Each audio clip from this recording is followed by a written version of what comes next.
back in the 1700s, there was a tradition known as barring out the schoolmaster. You see, nowadays, when it turns December, most kids just assume that they'll get a nice, long Christmas break. But back in the early colonial days, that was not the case. Back then, most kids felt lucky if they got Christmas Day off from school. And then they were expected to be back at their desks, bright and early, ready to go the very next day. That was because back then, teachers were only paid on days when classes were held. And so most teachers were not inclined to schedule a Christmas vacation because without class in session, that meant that would be money out of their own pockets. Well, back in the early 1700s in Williamsburg, some students decided that they wanted to do something about that. And so they picked up on an old tradition that had been going on in Europe for some time. The tradition was known as barring out the schoolmaster. What the students would do was they would all arrive at the school very early on a certain day before Christmas. And they would go inside the school, lock the doors, and barricade themselves inside. And then when the teacher arrived and found that he had been locked out, he would have to negotiate with the students in order to be let in. And usually, in order to get the students to unlock the doors, the teacher would have to agree to a 1 or 2 week Christmas break. Well, apparently the first time students did that in Williamsburg in 1702, the teacher wasn't exactly amused. And the teacher kept running up and crashing his body into the front door of the school, trying to break it down. Eventually, one of the students leaned out a window and fired a pistol in the teacher's direction to try to convince him to give up. And in time, the teacher did and granted them their Christmas vacation. I guess I should add a statement like they sometimes do on TV commercials. Don't try this at home.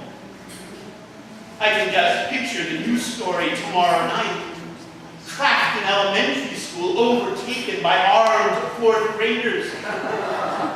When asked why they did it, a spokesperson for the group said, "Ed gave us the idea."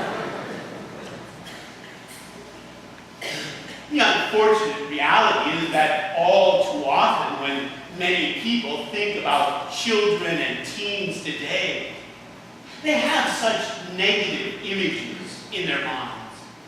They assume the worst. They figure that when it comes to children and teens today, things are bad and they're only getting worse.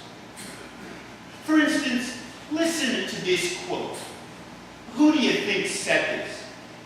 Who said, "Today's children are tyrants. They disobey their parents. They gobble their food. And they terrorize their teachers." You might assume that those words were spoken this past week by a local principal or teacher. But those words were actually spoken by the Greek philosopher Socrates about 2,300 years ago. You see, so often people today figure that kids are all rotten. That in times past, kids never misbehaved the way that they do today. But there is Socrates from 2,300 years ago telling us that if that is what we think, then we need to think again. After all, when you really think about it, most of the bad things that we associate with children and teens today are not things that young people have created and devised by themselves.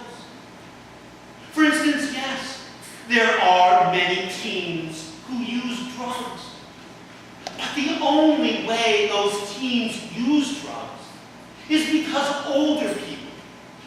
their 20s and 30s and 40s and 50s and 60s are the ones who are making the drugs and transporting them and making them available. I don't know any 13-year-old who's flying in his own cocaine from South America. Or yes, unfortunately, there are many children and teens who spend hours and hours every day watching TV and video with all kinds of sex and violence and crude language. But again, I don't know any 5th grade boy or any high school junior girl who owns their own cable network or their own movie company.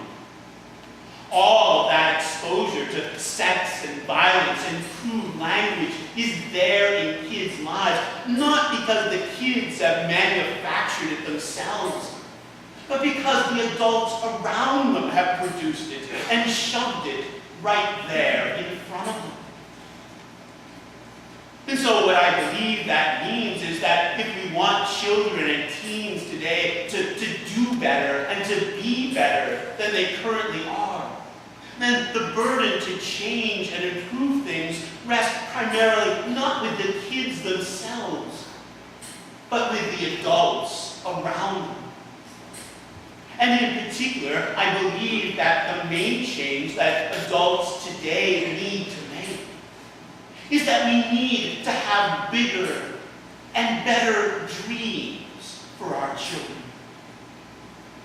That's one of the messages that we find here in this story that we listen to today from the Old Testament book known as 1 Samuel.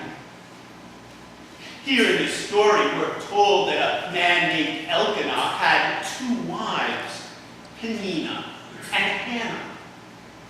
We might be shocked to hear that he had 2 wives, but back then that was a fairly common thing. But while Peninnah was able to give him a large number of children, for some reason Hannah was not able to have any children. And as the years went by, that caused her a great deal of grief and heartache.